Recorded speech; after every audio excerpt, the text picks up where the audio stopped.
My Christian friends, the COVID-19 virus that has wreaked havoc among the world's population is said by virologists to be the most devastating pandemic to affect our world in over a century. Such a devastation, such unfurling of so much suffering and death often prompts faithful Christians to ask, why does God allow forces of nature to unleash such recklessness and indifference upon human lives? Is God powerless to stop the destructive forces of this virus? Is God unaware of the devastation that this virus causes? Does God not care about the ensuing death and suffering? Are viruses and other pandemics an evil which God could have prevented?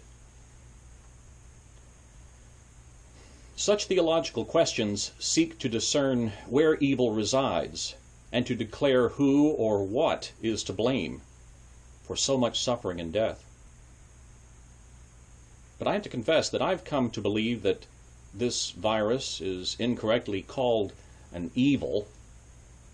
Viruses are simply a part of creation's biological forces, as much as we may despise them. Biological forces which produce pathogens are the same forces which breathed life into creation's endless forms, most beautiful and most wondrous. They are the same forces that breathed immunity and health, strength and wholeness in every human being. Shall we praise and thank God for the biological forces which bless us with life, and then curse God for those very same forces when they try our lives?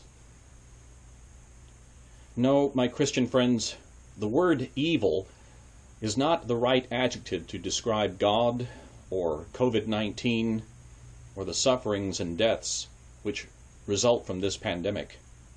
Rather, evil is aptly used to describe the person who tries to profit from the social and economic ills that result from this pandemic.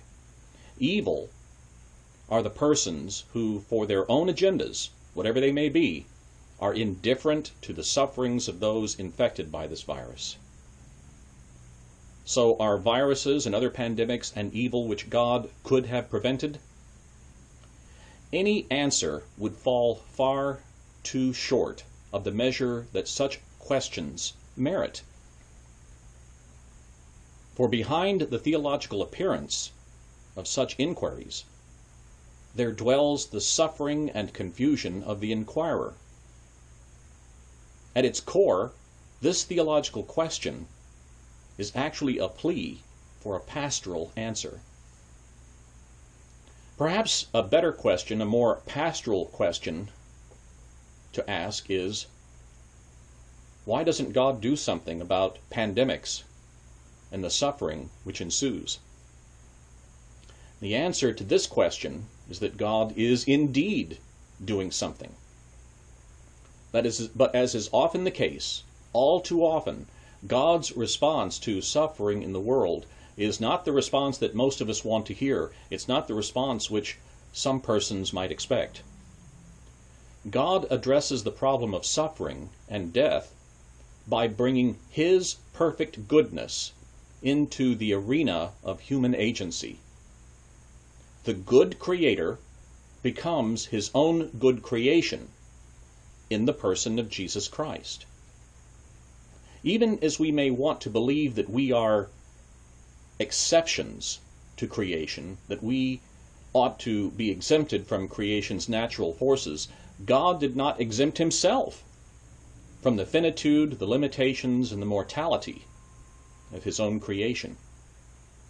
God redeems suffering and death, and He does so by suffering and dying like the rest of us, by sharing in our sufferings and our mortality, by loving us in the midst of all that we must endure. As the Gospel of John put it, the true light which enlightens everyone was coming into the world. He was in the world, and the world came into being through Him, yet the world did not know Him. But all who received Him, who believed in His name, He gave power to become children of God, who were born not of blood, nor of the will of the flesh, nor of the will of human beings, but of God.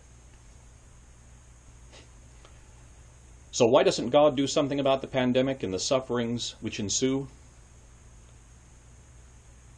God is doing something about it.